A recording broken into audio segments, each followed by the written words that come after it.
अब देखिए बेटा, क्या ऑडियो आई आपके पास?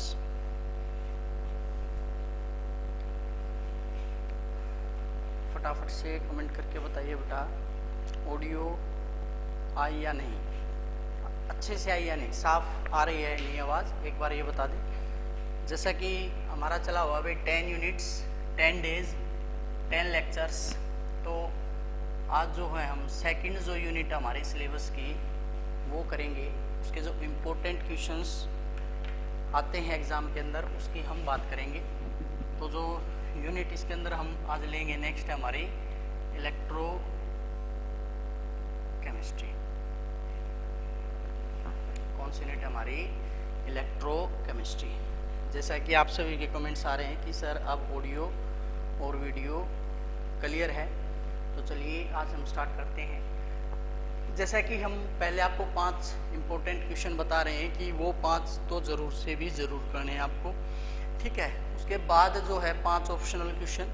आज वाला टॉपिक थोड़ा बड़ा, यूनिट थोड़ी सी बड़ी है, तो 5 की जगह 6-7 हम MCQs भी ले सकते हैं। कल वाला जो लेक्चर था सॉल्यूशन के अंदर हम 2 क्वेश्चंस और आ सकते हैं भाई, KB और KF की यूनिट पूछ सकता है, या KB और KF के दूसरे नाम क्या है, उनको और किस नाम से जाना जाता है, वो भी जो है 2 MCQs और हमारे कल वाले टॉपिक में से बन सकते हैं। तो 4 MCQ और वहाँ से केवल अकेले KB और KF से क्वेश्चन बन जाते हैं। तो वो अपना याद कर लें कि KB को क्या बोला जाता है और KF को क्या बोला जाता है। फिलहाल हम बात करेंगे इलेक्ट्रोकेमिस्ट्री की। सबसे पहला जो क्वेश्चन आता है हमारा, इसके अंदर आता है इलेक्ट्रोलिसिस के ऊपर, कि आपको कोई कंपाउंड दे दिया जाएगा और आपको क्या लिखना होगा उसका, कि इलेक्ट्रोलिसिस जब किया जाएगा तो प्रोडक्ट क्या बनेगा, वो आपसे पूछा जा सकता है। दूसरा जो क्वेश्चन इसके अंदर बनता है भाई, फैराडेज लॉ से बनता है, कि फैराडेज लॉ के बेसिस पर आप जो है उसको कैसे डिफाइन करेंगे, या कई बार फैराडे लॉ के ऊपर न्यूमेरिकल भी पूछा गया है। उसके बाद थर्ड जो क्वेश्चन बनता है वो आपका आ जाता है कोलार्स लॉ के ऊपर, कि कोलार्स लॉ क्या है और उसकी एप्लीकेशंस जो है आप बताइए। फोर्थ जो क्वेश्चन, इसके अंदर हमारी कुछ टर्म हमने पढ़ी थी, बेसिक टर्म्स थी जो, वो बेसिक टर्म्स थी कौन कौन सी हमारी, molar conductivity, equivalent conductivity, resistivity, specific conductivity. वो टर्म्स आपकी फिजिक्स में भी एज इट इज आती है, तो अपना वो वैसे नॉर्मली आपको याद होंगी मेरे हिसाब से। उसके बाद आपको ड्राई सेल और लेड स्टोरेज बैटरी, ये आपके लिए इम्पोर्टेंट हो जाते हैं। जैसे एक कोड के अंदर ड्राई सेल आ गया, तो दूसरे कोड के अंदर लेड स्टोरेज बैटरी आ गया, तो तीसरे कोड के अंदर मान लिया आपसे पूछ लेगा फ्यूल सेल और उसकी एडवांटेज और डिसएडवांटेज। फिफ्थ जो इसके अंदर क्वेश्चन हमारा बन सकता है, salt bridge and it's functions. Salt bridge क्या है और उसके क्या क्या फंक्शंस हैं। और लास्ट जो क्वेश्चन हमारा 6 हम क्वेश्चंस इसके अंदर देंगे, नर्नेस्ट इक्वेशन के ऊपर जो है आपका या तो न्यूमेरिकल आ सकता है या फिर नर्नेस्ट इक्वेशन क्या है वो आ सकता है। शिवानी यस सर, अब क्लियर ऑडियो और वीडियो। केशव वर्मा अब ठीक है sir audio. Garima yes sir. मनी प्लेज yes sir. Vicky Mallik good evening sir. Prince Sharma good evening sir. Pin shot gaming प्रणाम सर जी प्रणाम। Gaurav Bhardwaj good evening sir, very good evening बेटा। तो ये हमारे 6 इम्पोर्टेंट क्वेश्चंस हैं, ठीक है। उसके बाद हम बात करेंगे MCQs की। सबसे पहला जो MCQ बनता है हमारा वो इसी से बनता है, इलेक्ट्रोलिसिस के बेस पर। जैसे किसी कंपाउंड का नाम दे देगा आपको, जैसे दे दिया कि मान लिया मोल्टन NaCl दे दिया, क्या दे दिया आपको, मोल्टन NaCl का जब आप इलेक्ट्रोलिसिस करोगे तो क्लोरीन गैस लिबरेट होगी कौन से इलेक्ट्रोड के ऊपर, ये आपसे पूछा जा सकता है। ऑप्शंस दे दिए जाएंगे आपको, anode, cathode, both, D do not neutralise, ठीक है। इस तरह से आपसे क्वेश्चन दे देगा कि मोल्टन NaCl है, जब आप उसका इलेक्ट्रोलिसिस करोगे तो क्लोरीन गैस जो है वो कौन से इलेक्ट्रोड के ऊपर लिबरेट होगी, ये आपसे पूछा जा सकता है। तो आई थिंक आप सभी को इसका आंसर पता होगा। फटाफट से जो है आप इसका कमेंट करके मेरे को बता सकते हो। तब तब तक दूसरा क्वेश्चन मैं लिख देता हूँ। यूनिट पूछी जा सकती है आपसे मोलर कंडक्टिविटी की, या फिर इक्विवेलेंट कंडक्टिविटी की, या फिर स्पेसिफिक कंडक्टिविटी। ये जो बेसिक टर्म मैंने आपको बताई थी जो फिजिक्स में भी आती हैं, उसकी आपसे यूनिट्स पूछी जा सकती हैं, तो वो यूनिट्स आपको बतानी है। तो ऑप्शंस आपको गिवन होंगे ए बी सी या डी। जैसे भी मान लिया मोलर कंडक्टिविटी ही उसने दे दिया कि मोलर कंडक्टिविटी की यूनिट बताइए, या सिंपल उसने बोल दिया सिंपल कंडक्टिविटी की यूनिट बताइए, तो सिंपल कंडक्टिविटी के लिए आपको कुछ ऑप्शंस दे देगा, तो उसमें से आपको फाइंड आउट करना होगा। मनप्रीत लुहाज anode, Shivani anode, Tripti anode, Jatin anode, penshot gaming A, Narendra Kaushik anode, Sagar Rohila anode. शाबाश बेटा, सबका सही है। अब जिसको नहीं पता कि एनोड क्यों है उनको मैं एक बार बता देता हूँ, क्योंकि पहला ही है, साथ के साथ हम इसको एक्सप्लेन कर लेते हैं। इलेक्ट्रोलिसिस का मतलब क्या भाई, जब किसी के अंदर से हम इलेक्ट्रिसिटी पास करते हैं तो उस प्रोसेस को इलेक्ट्रोलिसिस बोलते हैं। कोई भी इलेक्ट्रोलाइट जब उसके अंदर से इलेक्ट्रिसिटी पास करती है तो उसके अपने अपने रिस्पेक्टिव आयंस के अंदर तोड़ देती है, दैट इज कैटायन और एनायन। तो जैसे भी मोल्टन NaCl है तो ये किसके अंदर टूटेगा, Na positive plus Cl negative. अब ये हो गया पॉजिटिव चार्ज, जिसको हम कैटायन बोलेंगे। ये नेगेटिव वाला होगा, इसको हम एनायन बोलेंगे। आपको पता है कैटायन कैथोड पे जाएगा, एनायन एनोड पे जाएगा। कौन सा कॉन्सेप्ट है, काका कॉन्सेप्ट मैंने आपको बताया है। कैटायन कैथोड पे जाता है, एनायन एनोड पे जाता है। तो जो काका कॉन्सेप्ट है, अब Cl नेगेटिव इलेक्ट्रॉन यूज करके Cl बनाएगा और फिर Cl मिलके Cl2 बनाते हैं। कौन सा चेंज, अपना सेकेंडरी चेंज। शुरुआत में Cl बना वो हमारा प्राइमरी चेंज। तो ये जो Cl2 गैस लिबरेट हो रही, सीधी सी बात है, एनायन कहाँ पे जा रहा है, काका कॉन्सेप्ट के अकॉर्डिंग एनोड पे।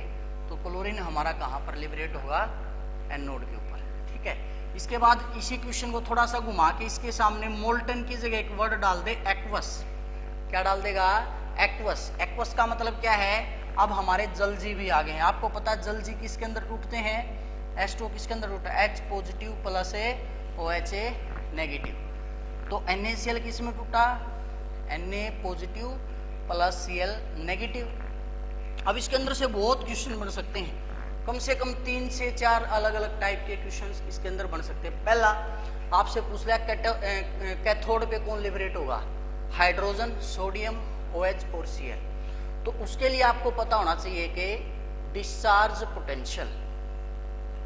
अगर आपको डिस्चार्ज पोटेंशियल का पता है तो आप इसका आंसर बता पाओगे कि H पॉजिटिव में से कौन जाएगा या Na पॉजिटिव में से कौन जाएगा। क्योंकि भी डिस्चार्ज पोटेंशियल जिसका कम होगा, जो जल्दी दौड़ पाएगा, सीधी सी बात है, वो जल्दी पहुंचेगा कैथोड पे, वो जल्दी न्यूट्रलाइज होगा। तो यहाँ पे तो मेरे को पता है भाई कि H पॉजिटिव है, वो कौन सी गैस लिबरेट करेगा, H2। तो 2 क्वेश्चन हो गए। पहला कि कौन सा कैटायन लिबरेट होगा, तो H पॉजिटिव। दूसरा किस इलेक्ट्रोड के ऊपर होगा, कैटायन कहाँ पे जाते हैं, कैथोड पे। दूसरा क्लोरीन, क्लोरीन तो हम पहले ही पढ़ चुके हैं, एनायन है। जब भी OH और Cl नेगेटिव कहीं पे भी आएंगे तो हमेशा Cl क्या होगा, न्यूट्रलाइज होगा।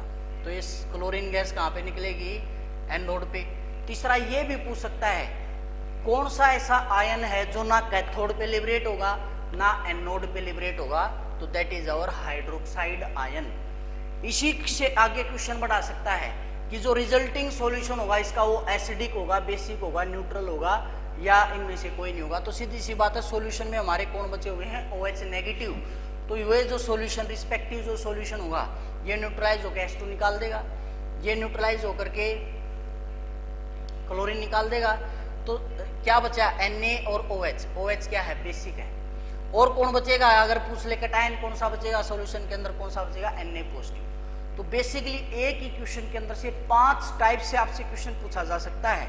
अलग अलग प्रकार से आपसे क्वेश्चन वो पूछ सकता है कि किस केस में कौन सा जो है वो कैटायन या एनायन क्या होगा, लिबरेट होगा। तो क्या ये क्वेश्चन आपको क्लियर है बेटा? अगर आपको ये क्वेश्चन क्लियर है तो एक बार फटाफट से मेरे को कमेंट करके बताइए, ताकि हम नेक्स्ट जो सेकंड न्यूमेरिकल है उसको कर सकें, या second optional question. Second optional question तो मैंने आपको पहले ही बता दिया है भाई, आपसे यूनिट पूछ ली जाएगी किसी की भी। मान लिया आपसे मोलर कंडक्टिव की ही यूनिट पूछ ली तो क्या लिखेगा, ohm inverse centimetre square mole inverse. B ohm inverse ohm inverse centimetre square inverse mole inverse. तीसरा आपसे पूछ लेगा ohm inverse centimetre square mole, और डी बोल देगा भी नन। क्लियर है सर? ओके, सबका क्लियर है। तो इस प्रकार से आपको ऑप्शन दिए जा सकते हैं। अब कई बार क्या देगा, जैसे यहाँ पे देखिए आप, यहाँ पे भी सेंटीमीटर स्क्वायर है, यहाँ पे भी सेंटीमीटर स्क्वायर है, ओम इनवर्स है, ओम इनवर्स है, यहाँ पे मोल है लेकिन यहाँ पे मोल इनवर्स है। तो हम एक चीज का तो पता है मोल इनवर्स है, लेकिन सपोज करो यार डी पे एक ऑप्शन और दे दे, ohm inverse metre square mole inverse. एक फोर्थ ऑप्शन दे दिया आपको, ohm inverse metre square mole inverse. तो अब आप मेरे को बताइए इसमें से सही ऑप्शन कौन सा है। जो सेकंड हमारा ऑप्शनल क्वेश्चन है उसके अंदर जो है कौन सा ऐसा है जिसका आंसर मोलर कंडक्टिविटी की यूनिट है। तो फटाफट से कमेंट करके बताइए बेटा क्या होगा वो। शिवानी ए सबसे पहले ऑप्शन दिया है, आंसर दिया है शिवानी ने। गरिमा मलिक ने भी आंसर दिया है ए, जतिन ने भी ए, मनप्रीत ने भी ए, राजेश शर्मा ने भी ए। चलिए बेटा सही है, शाबाश। तो यहाँ पे हमारा ऑप्शन क्या रहेगा, ओम inverse centimetre square mole inverse. ठीक है, लेकिन ये जो सिस्टम है ये एसआई सिस्टम के अकॉर्डिंग नहीं है। ध्यान से सुने, अगर आपको यूनिट मोलर कंडक्टिविटी की पूछ लिया जाए उसमें सेंटीमीटर भी है और मीटर स्क्वायर भी है। ये यूनिट देखिए आप, क्या फर्क है इनमें, बस ये सेंटीमीटर में ये मीटर में है। तो अगर यहाँ पे कुछ मेंशन नहीं कर रखा कि वो एसआई यूनिट है या कौन सी यूनिट है, तो आपका ऑप्शन होना चाहिए डी, एसआई यूनिट ये है। एसआई यूनिट हमारी मीटर में हम इसको लेंगे। ठीक है, लेकिन अगर वैसे पूछ लिया जाए एसआई यूनिट नहीं लिख रखा तब हमारा ऑप्शन, हालांकि एग्जाम में हमेशा या तो ये होगा ऑप्शन या ये होगा, लेकिन कई बार भाई कंपटीशन के अंदर या वैसे बच्चे को पजल करने के लिए या ये देखने के लिए कि भी इसको नॉलेज है या नहीं एसआई यूनिट की, तो एग्जामिनर आपको इस तरह से भी दे सकता है। तो अगर वो एसआई यूनिट मेंशन करे तब तो आप इसको टिक करेंगे, अदरवाइज हमारा ऑप्शन सेकंड जो है इसका सही रहेगा। क्लियर है? इसके बाद थर्ड क्वेश्चन जो ऑप्शनल पूछा जा सकता है, आपसे कोई भी एक रिलेशन दे देगा। जैसे नर नेस्ट के हमने अलग अलग रिलेशन पढ़े थे भाई, अलग अलग टाइप ऑफ सेल के लिए, कंसंट्रेशन सेल के लिए, डेल्टा जी के लिए, केसी के लिए, वो सारे कोई भी आपको पूछ लेगा। जैसे बोल दिया नर नेस्ट इक्वेशन किस इक्वेशन के द्वारा शो की जाती है, तो आपको अलग अलग ऑप्शंस दे देगा, ए बी सी डी। अब जरूरी नहीं है, अब नर नेस्ट इक्वेशन क्या थी हमारी, ई सेल बराबर है E note cell minus 0.0591 divide by n logarithm 1/mn positive. ऐसे जो है हम एक करके निकालते थे, ये हमारी नर नेस्ट इक्वेशन होती थी। लेकिन जरूरी नहीं है, वो ऑप्शनल में यही इक्वेशन देगा। वो इसकी इनिशियल फॉर्म जो होती थी जिसमें हम आर टी फैराडे एफ जो है उसकी वैल्यूज को पुट करते थे, उस फॉर्म में भी वो आपसे क्वेश्चन पूछ सकता है। ठीक है, तो आपको यहाँ पर हमेशा किस बात के ऊपर फोकस करना है भाई, कि ये जो फॉर्म है ये जरूरी नहीं है ये आपको गिवन हो, इससे इनिशियल जो फॉर्म है, जैसे शुरुआत वाली फॉर्म क्या है, ई सेल बराबर है ई नोट सेल माइनस का R T upon N F L N 1/mn positive. ये इक्वेशन भी दे सकता है आपको ऐसे। तो आपको पता है नेचुरल लोगरिथम को जब हम लोगरिथम में बदलते हैं वैल्यू होती है 2.303। आर होता है हमारा यूनिवर्सल गैस कांस्टेंट जिसकी वैल्यू लेते हैं हम 0.0821। टी होता है हमारा absolute temperature, N number of electron involve, और एफ होता है हमारा फेराडे। फेराडे की वैल्यू कितनी होती है भाई, एक फेराडे किसके बराबर होता है 96,500 कूलम, क्योंकि एक मोल इलेक्ट्रॉन के लिए इतना चार्ज हमें पास करना पड़ता है उसको न्यूट्रलाइज करने के लिए। तो यहाँ पर इसी की ये जो फॉर्म है, इसको जब सोल्व किया गया R T F L N को सोल्व किया गया तब ये फॉर्म आई है। तो ये इक्वेशन आपको ध्यान होनी चाहिए कि इनिशियल जो लिया है वो कैसे है, अब मान लिया इसी में बोल दे इक्विलिब्रियम के ऊपर क्या रिलेशन होगा इसका, हमें पता है इक्विलिब्रियम के ऊपर ई सेल क्या हो जाएगा, जीरो हो जाएगा। अगर इक्विलिब्रियम पे ये जीरो हो गया तो ई नोट सेल कैसे निकालोगे, इस तरफ जो है ई नोट सेल निकालेंगे, ये इस तरफ माइनस का है, ये उस तरफ जाकर के क्या हो जाएगा, प्लस का हो जाएगा। तो इस इक्वेशन के अंदर हमें क्या याद रखना होगा कि ये माइनस जो साइन उस तरफ जाके क्या होगा, प्लस का। हेलो, हाँ सर, हाँ सर। सिविल हॉस्पिटल में किसका क्या हो गया? अच्छा आ जाओ, आप लेकर लियो, मैं आऊं हूं। कोई नहीं, आपकी तो हो, गांव में हो। हाँ आप जल्दी आ जाओ, मैं आऊं हूं। हाँ हाँ हाँ ठीक है सर, जल्दी आइयो फिर तक जा करके। ठीक है सर।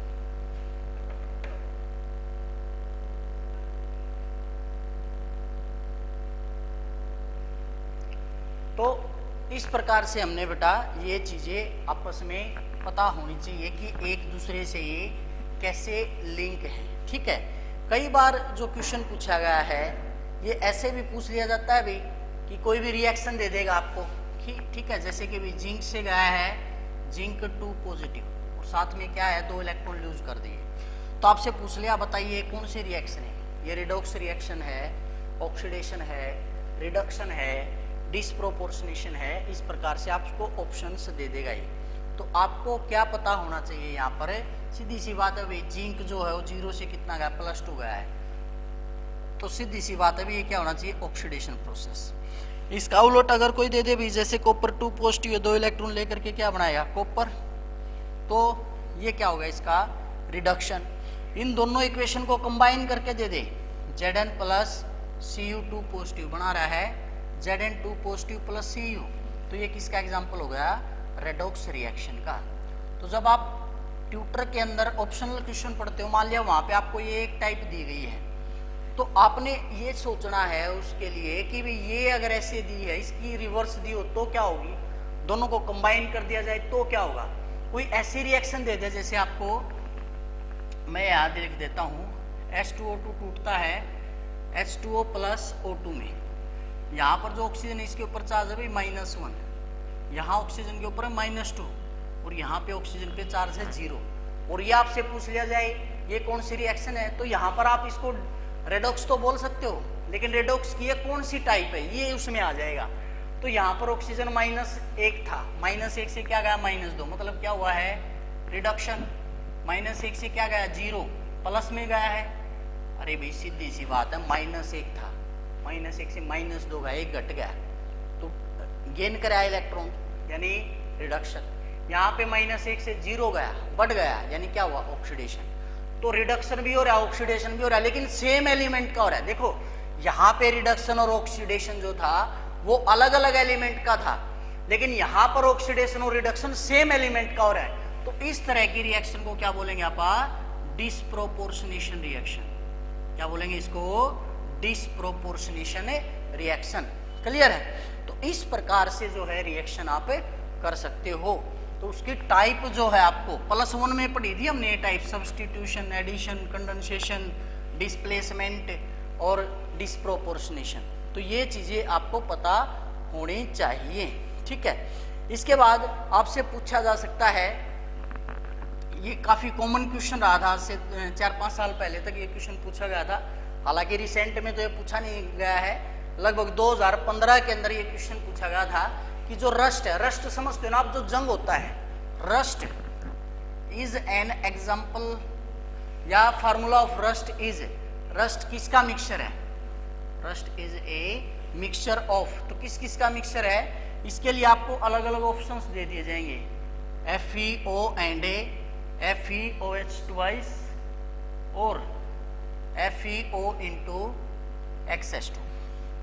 बी ऑप्शन आपको दे देगा भाई Fe3O4 एंड FeOH थ्राइस और Fe2O3। सी आपको ऑप्शन दे देगा Fe2O3 एंड FeOH थ्राइस और Fe2O3 इंटू XH2O, और डी मान लिया ऑप्शन दे देगा आपको नन ऑफ दीज, इनमें से कोई भी नहीं। क्लियर है? तो उस केस में हम एक चीज पढ़ के आए हैं, कोरोजन क्या है। जब भी किसी मेटल को भी जंग लग जाता है तो उसको क्या बोलते हैं, हम कोरोजन बोलते हैं। The process of slow eating away of metal by the environment, वो हमारा क्या होता है, कोरोजन। आपको पता है अगर आप लोहे की छड़ को या किसी और ऑब्जेक्ट को छत पे रख देते हो तो थोड़े दिन के बाद उसके ऊपर एक ब्राउन लेयर की फॉर्मेशन हो जाता है, दैट इज रस्ट। तो रस्ट का फार्मूला क्या है ये आपसे पूछा जा सकता है इसके अंदर। तो इसका आंसर क्या होगा, आई थिंक सभी को पता होगा, सी ऑप्शन होगा। ठीक है, Fe2O3 एंड FeOH थ्राइस, या तो इसको ऐसे लिख लीजिए या फिर Fe2O3 into X water molecule, ये हमारा जो है इसका आंसर होगा। इसका आंसर दे दिया है तृप्ति ने दे दिया है, सी सागर ने दे दिया है और मनप्रीत लोहाच ने दे दिया है। ठीक है, इसके बाद नेक्स्ट जो टाइप ऑफ न्यूमेरिकल आपसे पूछ, न्यूमेरिकल नहीं सॉरी ऑप्शनल क्वेश्चन जो बनता है वो क्या पूछता है, ये बहुत इंपॉर्टेंट क्वेश्चन है, हाइड्रोजन से रिलेटेड है। आपको अगर याद हो +1 में हमने एक टॉपिक पढ़ा था स्टैंडर्ड हाइड्रोजन इलेक्ट्रोड। क्या था हमारा स्टैंडर्ड हाइड्रोजन इलेक्ट्रोड, इस प्रकार से होता था हमारा,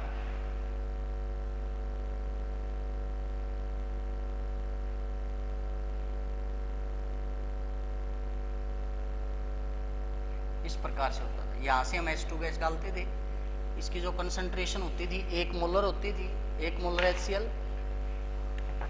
1 मोलर HCl और टेम्परेचर 298 केल्विन। ठीक है, तो यहाँ पर हमारा ये एक चीज लिखते थे हम, जो एनोड है और जो कैथोड है दोनों पे कौन लिबरेट होती है, हाइड्रोजन गैस लिबरेट होती है। बस एक के ऊपर ऑक्सीडेशन होता है, एक के ऊपर रिडक्शन होता है, यानी एक में इलेक्ट्रॉन गेन करती है, एक में इलेक्ट्रॉन लूज करती है। तो यहां से क्वेश्चन पूछा जा सकता है SHE standard hydrogen electrode of NHE, या फिर बोल देगा SHE, यानी नॉर्मल हाइड्रोजन इलेक्ट्रोड का जो इलेक्ट्रोड पोटेंशियल है वो क्या होगा। तो इसका आंसर हमारा सीधा सा होता है 0.0 वोल्ट। अब यहाँ पर एक चीज है कि सर इसका 0 वोल्ट क्यों लिया गया, इसके पीछे भी एक साइंटिफिक रीजन है। वैसे तो कि शुरुआत में हमें नहीं पता था कि किसका इलेक्ट्रोड पोटेंशियल कितना है, लेकिन कंपैरिजन के लिए, जैसे मैथ में बोलते हो ना आप कि माना मूलधन 100 रुपए, तो उसी प्रकार से मान लिया गया कि इसका इलेक्ट्रोड पोटेंशियल 0 है हाइड्रोजन का, उसके साथ अब कंपैरिजन किया गया दूसरों का, अगर उससे ज्यादा था तो पॉजिटिव में इलेक्ट्रोड पोटेंशियल उसके कंपैरिजन में, और उससे कम था तो नेगेटिव में इलेक्ट्रोड पोटेंशियल। तो ये देखा गया जितनी भी ज्यादा रिएक्टिव मेटल्स थी या जो भी एलिमेंट्स थे ज्यादा रिएक्टिव, वो सारे के सारे नेगेटिव के अंदर थे। तो यहां से निकल के आया कि जो स्टैंडर्ड हाइड्रोजन इलेक्ट्रोड लेना है वो कितना लेना, हमेशा 0 वोल्ट लेना है।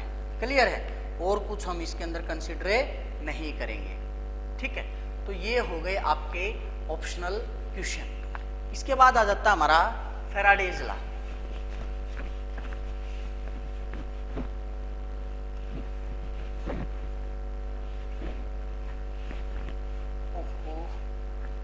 क्वेश्चन रेज हो गए, कोई नहीं। सेकंड क्या हमारा, फैराडेज लॉ, बिल्कुल सिंपल है भाई, इसको और बोल देते हैं फर्स्ट लॉ ऑफ इलेक्ट्रोलिसिस। क्या बोलते हैं इसको, फर्स्ट लॉ ऑफ इलेक्ट्रोलिसिस। कि इलेक्ट्रोलिसिस का फर्स्ट लॉ क्या है।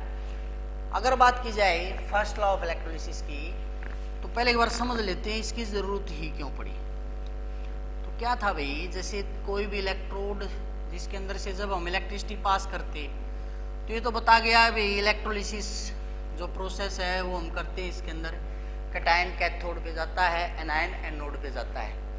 जैसे भी हम सोल्यूट सोलवेंट पढ़ते हैं, लेकिन कभी अमाउंट की बात नहीं करते। लेकिन जब हम अमाउंट की बात करते हैं कि कितना करंट पास करें तो कितना सबस्टांस डिपॉजिट होगा, उसको जो सबसे पहले बताया था वो माइकल फैराडे ने बताया था, और उसी के नाम पर इसको क्या बोला जाने लगा, फैराडेज लॉ। तो फैराडे का फर्स्ट लॉ क्या कहता है, W directly proportional to Q।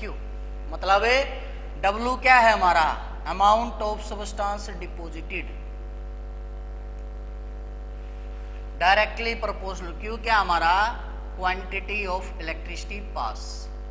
यानी यहां पर जितना ज्यादा करंट आप इसके अंदर पास करोगे उतनी ही ज्यादा अमाउंट ऑफ सब्सटेंस इसके ऊपर क्या होती रहेगी, डिपॉजिट होती रहेगी, लिबरेट होती रहेगी। That is our Faraday's first law. तो फैराडे फर्स्ट लॉ की डेफिनेशन क्या होगी, it states that amount of substance deposited is directly proportional to quantity of electricity pass. अब डायरेक्टली का साइन आने के लिए हम Z का इस्तेमाल कर लेते हैं, जहां पे Z क्या है हमारा, इलेक्ट्रोकेमिकल इक्विवेलेंट। क्या हमारा, इलेक्ट्रोकेमिकल इक्विवेलेंट। अब अगर हमें इस Z को डिफाइन करना हो तो हमें पता है भाई Q क्या होता है, क्वांटिटी ऑफ इलेक्ट्रिसिटी कैसे पास करते हैं, कितना करंट फ्लो हुआ कितने टाइम के लिए, I इंटू टी। तो यहाँ पे मैं क्या पुट कर सकता हूँ, W is equal to Z into I into T. Suppose कीजिए 1 एम्पियर करंट हमने पास किया 1 सेकंड के लिए, तो W किसके बराबर हो गया हमारा, Z के बराबर।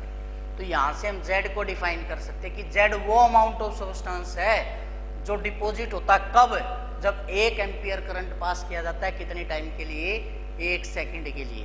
तो वो क्या होता है हमारा, इलेक्ट्रोकेमिकल इक्विवेलेंट। ठीक है, तो Z क्या है इसके अंदर कई बार पूछा जा सकता है। तो Z बेसिकली क्या हमारा, इलेक्ट्रोकेमिकल इक्विवेलेंट, जो क्या होता है, amount of substance deposited when current of 1 ampere is passed for 1 second, that is our electrochemical equivalent. तो ये देखा गया भाई जो 1 मोल इलेक्ट्रॉन है, अब हमें पता है भाई 1 मोल की वैल्यू कितनी होती है, 6.022 इंटू 10 की पावर 23। जो चार्ज ऑन इलेक्ट्रॉन है वो 1.678 माइनस का गुणा 10 की पावर -9 है। तो इसको जब सोल्व किया गया तो लगभग जो वैल्यू आ रही थी वो कितनी आ रही थी, 96,487। फिर इसको जो है क्या किया गया, राउंड ऑफ कर दिया गया और इसको बोल दिया गया 96,500 कूलम। इस वैल्यू को क्या नाम दिया गया है, 1 Faraday. Sir what is tomorrow time, daily 7:30 का टाइम है अभी लाइव क्लास का, 10 दिन होंगे, 10 लेक्चर्स होंगे और 10 यूनिट होंगे। ठीक है, तो यहां से आपको आइडिया आ गया होगा फैराडेज लॉ के बारे में। इसके बेस पे न्यूमेरिकल भी आता है जैसे बोल देगा 1 मोल Al3 को न्यूट्रलाइज करना है Al के अंदर। तो बेसिकली इस रिएक्शन के अंदर ही हमारी सारे आंसर छुपा हुआ। इसका Al3 से क्या जा रहा है, Al यानी भी +3 से 0 जा रहा है। तो कितने इलेक्ट्रॉन लिए इसने, 3 इलेक्ट्रॉन। अब 1 मोल इलेक्ट्रॉन के लिए 1 फैराडे चार्ज लग रहा था जिसकी वैल्यू 96,500 है। हमारे पास टोटल 3 मोल इलेक्ट्रॉन है, तो 3 मोल इलेक्ट्रॉन के लिए 3 फैराडे चार्ज लगेगा। या फैराडे की वैल्यू पुट कर दीजिए 3 इंटू 96,500, इसको सोल्व कर दीजिए। तो ये क्या हो गया हमारा, इसका आंसर हो गया। तो इस प्रकार से आप बहुत सारे न्यूमेरिकल्स सोल्व कर सकते हैं। इसके बाद फैराडेज सेकंड लॉ क्या था हमारा, W1/W2 बराबर है E1/E2। W1/W2 is equal to E1/E2। मतलब है जो अमाउंट ऑफ सब्सटेंस डिपॉजिट होगा किसी भी सब्सटेंस का, वो किसके इक्वल होगा, उसके इक्विवेलेंट वेट के इक्वल होगा। कब, जब हम सेम अमाउंट ऑफ इलेक्ट्रिसिटी उसके अंदर से पास करेंगे। क्लियर है।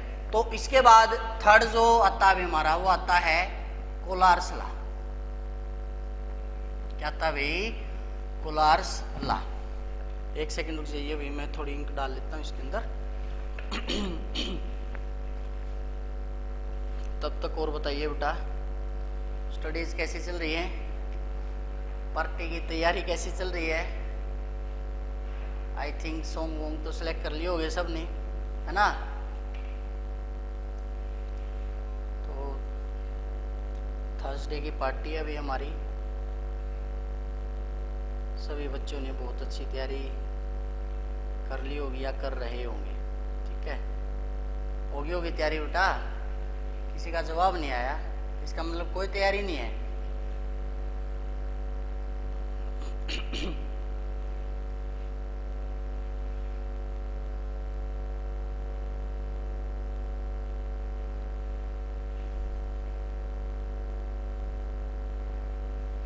पेन शॉट गेमिंग ना आवे बालू हा भेजे है इसने, इसका मन मतलब मेरा निके है। तृप्ति यस, अब थर्सडे की कैंसिल ना करियो ना बेटा, थर्सडे की नहीं कैंसिल होंगे, वेडनेसडे को करेंगे सर, टाइम दे देना ना। ना टाइम वगैरह तो भी दे दिया आपको पहले ही, ठीक है, शनिवार को ले लिया था टाइम तो आपने। नेक्स्ट क्या है भाई, कोलार्स लॉ। कोलार्स लॉ क्या कहता है भाई, lambda infinity A B, lambda infinity A positive plus lambda infinity B negative. पहली बात तो ऑप्शनल क्वेश्चन कैसे बन सकता है कि कोलार्स लॉ किस केस में एप्लीकेबल होता है। तो जो कोलार्स लॉ बेसिकली वीक इलेक्ट्रोलाइट्स के लिए ही एप्लीकेबल है, मतलब आप स्ट्रॉन्ग इलेक्ट्रोलाइट के लिए कोलार्स लॉ को यूज नहीं कर सकते हो। तो अगर बात की जाए कोलार्स लॉ की, तो डेफिनेशन में क्या कहता है, it states that molar conductivity of weak electrolyte. देखिए डेफिनेशन में ही दे दिया इसने, साफ साफ कर दिया भाई कि ये किसके बारे में बात करेगा, वीक इलेक्ट्रोलाइट के बारे में बात करेगा। Molar conductivity of weak electrolyte at infinite dilution is equal to sum of ions produce. जितने वो आयंस प्रोड्यूस करेगा, अगर हम उन सब का जोड़ कर दें तो वो उसकी मोलर कंडक्टिविटी के बराबर होगा। सर नॉन अटेंडिंग वाले बच्चे भी आएंगे के पार्टी में? हाँ भाई बिल्कुल, सबको आना है, ठीक है, आ जाएगा। उसके बाद भाई इसकी एप्लीकेशंस आ जाती हैं। क्या क्या एप्लीकेशन है? सबसे पहले एप्लीकेशन तो यही है कि ये किस में मदद करता है, calculation of molar conductivity of weak electrolyte. कि जो भी वीक इलेक्ट्रोलाइट है उसकी क्या कैलकुलेट कर सकते हैं हम इसके द्वारा, मोलर कंडक्टिविटी कैलकुलेट कर सकते हैं। दूसरा क्या पता कर सकते हैं भाई, किसी की भी डिग्री ऑफ डिसोसिएशन, इसको हम अल्फा से डिनोट करते हैं। तीसरा भाई इसके द्वारा हम डिसोसिएशन कांस्टेंट निकाल सकते हैं। चौथा भाई सोल्यूबिलिटी निकाल सकते हैं हम स्पेरिंगली सोल्यूबिलिटी साल्ट की, solubility of A sparingly soluble salt, sparingly soluble salt. और लास्ट जो फिफ्थ है, इसके द्वारा हम क्या निकाल सकते हैं, ionic product of water. Water की जो है आयनिक प्रोडक्ट जो है हम इसके द्वारा निकाल सकते हैं। क्लियर है? तो ये हमारे एप्लीकेशंस हो। इसके बाद भी dry cell, lead storage battery या फ्यूल सेल, ये पता नहीं भी कितनी बार करवा लिया है, ये टॉपिक अपना खुद कर लेना। आपको नर्नेस्ट इक्वेशन भी मैंने पीछे डिराइव करके दिखा दी थी। बच गया क्या हमारा, साल्ट ब्रिज और उसका फंक्शन, उसकी हम बात कर लेते हैं। Salt bridge and it's a function. आप सभी को पता है जब हम इलेक्ट्रोकेमिकल सेल बनाते हैं तो इस प्रकार से दो सेपरेट बीकर्स होते हैं हमारे। इस तरफ वाला जो हम एनोड लेते हैं और इस तरफ वाला जो हम कैथोड लेते हैं, और इस सर्किट को कंप्लीट करने पर यहाँ पे एक इन्वर्टेड यू शेप डिवाइस लगा देते हैं। यहाँ पे एक कॉटन प्लग होता है इसके पास में। जैसे जिंक रोड है तो रिस्पेक्टिव जो सॉल्यूशन यहाँ पे हम यूज करेंगे वो जिंक सल्फेट का होगा। ये कॉपर रोड है तो इसको हम भाई बेसिकली जो सॉल्यूशन लेंगे वो किसका लेंगे, कॉपर सल्फेट का। यहाँ से इलेक्ट्रॉन फ्लो करेंगे। तो पहला क्वेश्चन तो ये बन सकता है कि इलेक्ट्रोकेमिकल सेल के अंदर जो फ्लो ऑफ इलेक्ट्रॉन होता है वो कहाँ से कहाँ होता है, तो कहाँ से कहाँ होगा, एनोड टू कैथोड। दूसरा वे कन्वेंशनल करंट पूछ सकता है, कहाँ से कहाँ फ्लो करता है। तो कन्वेंशनल करंट हमेशा जिस डायरेक्शन में इलेक्ट्रॉन्स फ्लो करते हैं उसके अपोजिट डायरेक्शन में फ्लो करता है कन्वेंशनल करंट। तो अगर एनोड से कैथोड जो हमारे इलेक्ट्रॉन्स आ रहे हैं तो कन्वेंशनल करंट कैथोड से एनोड आ रहा है। यहाँ पे ये भी पूछ सकता है कि जो जिंक सल्फेट हमने लिया है या जिंक जो हमने लिया है वहाँ पे कौन सा प्रोसेस हो रहा है। तो यहाँ पे जिंक जो है वो किसके अंदर जा रहा है, जिंक 2 पॉजिटिव के अंदर जा रहा है, 2 इलेक्ट्रॉन लूज कर रहा है। यानी कि ये क्या हमारा ऑक्सीडेशन हाफ सेल, क्या हमारा ऑक्सीडेशन हाफ सेल। कॉपर क्या कर रहा है भाई, कॉपर 2 पॉजिटिव 2 इलेक्ट्रॉन को गेन कर रहा है और क्या बना रहा है, कॉपर। तो बेसिकली ये क्या होगा हमारा, इसका रिडक्शन हाफ सेल। क्या होगा भाई, रिडक्शन हाफ सेल। अगर इन दोनों को मिला दिया जाए तो इसको बोल सकते हैं रिडॉक्स कपल। क्या बोलेंगे, रिडॉक्स कपल। तो यहाँ पे एक प्रोसेस और होता है, जैसे जैसे रिएक्शन प्रोसीड करते हुए जिंक जो है जिंक 2 पॉजिटिव की फॉर्म में जाता रहता है और ये जो रोड है आहिस्ता आहिस्ता थिनर होती चली जाती है। और जो एनोड है इसके अंदर जो भी इम्प्योरिटी थी इस मेटल के अंदर वो इम्प्योरिटी नीचे जमा हो जाती है, जिसको हम क्या बोलते हैं, एनोड मड बोलते हैं। तो बेसिकली यहाँ पर जो हमारा एक चैप्टर कटा हुआ है एक्सट्रैक्शन ऑफ मेटल, हालांकि एक्सट्रैक्शन ऑफ मेटल मैंने आपका करवा दिया है, छोड़ा नहीं हमने, वहाँ पे एक इलेक्ट्रोलिटिक रिफाइनिंग प्रोसेस आता था। तो इलेक्ट्रोलिटिक रिफाइनिंग में या यहाँ पर भी क्वेश्चन पूछ सकता है वो, क्योंकि इलेक्ट्रोकेमिस्ट्री में भी ये टॉपिक है। अब इस साल होगा यही, कुछ क्वेश्चंस ऐसे हैं भाई जो यूनिट कटी हुई है ना उनमें भी आ सकते हैं और जो यूनिट्स हैं उनमें भी आ सकते हैं। तो ये जो क्वेश्चन है इलेक्ट्रोलिटिक रिफाइनिंग वाला, ये इसके लिए भी पूछा जा सकता है, जरूरी नहीं है कि वो एक्सट्रैक्शन ऑफ मेटल में ही पूछा जाए। तो पूछा जा सकता है कि जब रिएक्शन हमारी होती है तो उसके अंदर कौन सी जो रोड है वो थिनर होती है और कौन सी रोड जो थिकर होती है। तो जो कैथोड है वो थिकर होती जाती है और जो एनोड है वो थिनर होती जाती है। तो इस तरह से बीच में हमने क्या डाला हुआ है कि जैसे आप इंग्लिश में यू ऐसे लिखते हो भाई, तो ये इसको उल्टा कर दिया गया है, यू ऐसे कैपिटल के अंदर। तो ये क्या है, अपना साल्ट ब्रिज है, हम बात कर रहे थे इसकी, salt bridge. Salt bridge basically क्या है, it is an inverted U shaped device, देख लियो भाई उल्टा यू है, inverted U shaped device made up of glass, जो किसका बना हुआ है, ग्लास का बना हुआ है, and filled with paste like K2SO4, KNO3, K2SO4, इस प्रकार से NaNO3, इस प्रकार से अलग अलग जो साल्ट है यहाँ पर भरे होते हैं। तो ये डेफिनेशन होगी। दूसरा क्या पूछा जा सकता है आपसे, फंक्शंस ऑफ साल्ट ब्रिज। क्या पूछा जाता है आपसे, functions of A salt bridge. Salt bridge के बेसिकली 3 मेन फंक्शन है। सबसे पहला, इट कंप्लीट द सर्किट।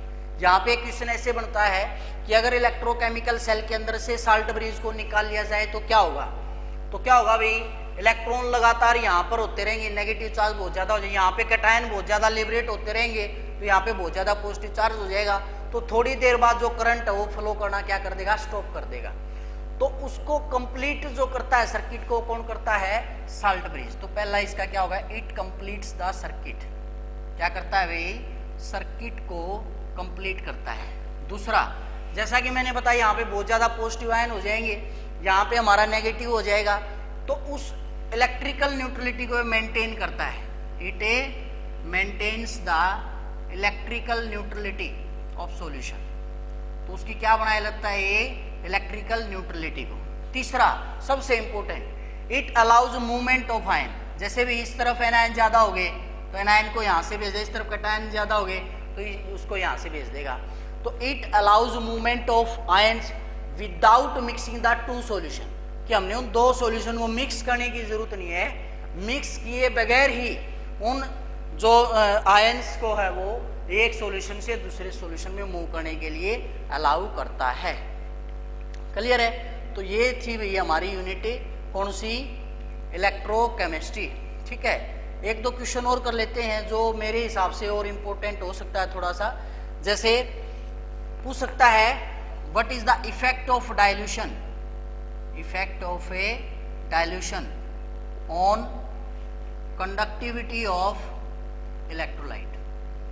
अगर वो ऐसे बोल दे भी डाइल्यूशन का क्या इफेक्ट होगा ऑन कंडक्टिविटी ऑफ इलेक्ट्रोलाइट, तो इसका मतलब वो बात कर रहा है स्ट्रॉन्ग इलेक्ट्रोलाइट की भी, वीक इलेक्ट्रोलाइट की भी। तो उस केस में आपको दोनों का इफेक्ट स्टडी करना पड़ेगा, दोनों के इफेक्ट को बताना पड़ेगा कि स्ट्रॉन्ग इलेक्ट्रोलाइट पे डाइल्यूशन का क्या इफेक्ट पड़ेगा और वीक इलेक्ट्रोलाइट के ऊपर डाइल्यूशन का क्या इफेक्ट पड़ेगा। अगर वो सीधा बोल दे कि भाई वीक, तो अकेला वीक को एक्सप्लेन करना है, अगर बोल दे अकेला स्ट्रॉन्ग इलेक्ट्रोलाइट तो अकेला स्ट्रॉन्ग को एक्सप्लेन करना है। तो आपको एग्जाम में ध्यान क्या रखनी है, मेन बात है कि क्वेश्चन क्या पूछा जा रहा है।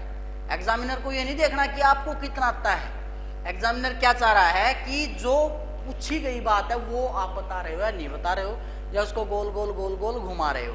ठीक है, तो यहाँ पर जो है बात जब भी आएगी डाइल्यूशन की, डाइल्यूशन का मतलब क्या है भाई, बेसिकली उसके अंदर वाटर ऐड करना। उसकी जो कंसंट्रेटेड है जो सॉल्यूशन, उसको उसके अंदर वाटर कंसंट्रेशन को बढ़ा दे तो वो डाइल्यूट हो जाएगा। तो बेसिकली चाहे स्ट्रॉन्ग इलेक्ट्रोलाइट हो चाहे वीक इलेक्ट्रोलाइट हो, दोनों ही केस में डाइल्यूशन से क्या होगी, कंडक्टिविटी इंक्रीज होती है, क्योंकि आयंस ज्यादा बनते हैं। लेकिन दोनों में कंपैरिजन पूछा जाए कि स्ट्रॉन्ग में ज्यादा बढ़ेगी या वीक में ज्यादा बढ़ेगी, तो आंसर होगा हमारी वीक में ज्यादा बढ़ेगी, क्योंकि वीक में क्या कम नंबर ऑफ आयंस हैं। डाइल्यूशन से क्या होगा, नंबर ऑफ आयंस बढ़ जाएंगे, जबकि स्ट्रॉन्ग तो क्या ऑलरेडी टूटा हुआ आयंस के अंदर, उसमें तो बल्कि थोड़ा सा गैप और बढ़ रहा है। ठीक है, तो इस वजह से स्ट्रॉन्ग की भी बढ़ती है, क्योंकि गैप बढ़ने से आयंस की मूवमेंट आसान हो जाती है। लेकिन बहुत ज्यादा डाइल्यूशन से ज्यादा इफेक्ट इसके ऊपर पड़ेगा, वीक इलेक्ट्रोलाइट के ऊपर पड़ेगा। ठीक है, इसके अलावा आई थिंक और कोई क्वेश्चन ऐसा नहीं होगा। एक कई बार 2 नंबर में डिफरेंस पूछ लिया जाता है, difference between metallic conductor and electrolytic conductor, तो ये भी अपना कर लेना। ठीक है, तो आज के इस लेक्चर के अंदर हम यहीं तक करेंगे। अगर किसी स्टूडेंट को कोई डाउट है तो पूछ सकता है। 2 मिनट हमारे पास है, 8:18 हो गए हैं, 8:20 पर जो है हम सेशन को एंड कर देंगे। ठीक है, एक इलेक्ट्रोकेमिकल सीरीज रहेगी भी, उससे न्यूमेरिकल आता है। जब हम एलिमेंट्स को अरेंज कर देते थे किसके अकॉर्डिंग, इंक्रीजिंग रिडक्शन पोटेंशियल के अकॉर्डिंग, तब जो सीरीज हमें प्राप्त होती है उसको क्या बोलते हैं आप, इलेक्ट्रोकेमिकल सीरीज या फिर एक्टिविटी सीरीज। उसकी 5 एप्लीकेशंस थी, वो अपनी 5 एप्लीकेशंस अच्छे से कर लेना। ध्रुव रोहिला क्लियर सर, मनी प्लेस ओलिया भाई। चलिए बेटा, आई थिंक किसी स्टूडेंट का कोई डाउट नहीं होगा। Pen shoot gaming no doubt Z. चलिए,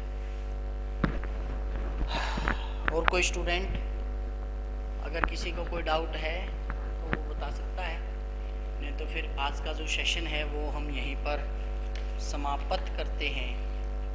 सर्कल टेस्ट में बोलोगे इन तक कुछ टाइम तबार क्या होगा।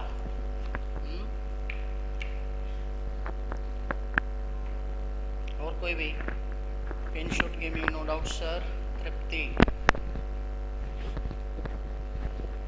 इसका क्या मतलब होता है, ऑल क्लियर या ओके। ठीक है, चलिए, आई थिंक अब किसी स्टूडेंट को भी कोई डाउट नहीं है। और ये जो क्वेश्चंस हमने करवाए हैं, आई होप कि आप सब बहुत अच्छे से याद करेंगे और बहुत बढ़िया रिजल्ट अब की बार जो है केमिस्ट्री का लेकर के आएंगे। भगवान से ये दुआ करता हूँ। मनी प्लेस क्लियर है सर। तो आज के लेक्चर के अंदर इतना ही। तब तक पढ़ते रहिए, बढ़ते रहिए और जुड़े रहिए A+ जुड़ाना के साथ। Thank you.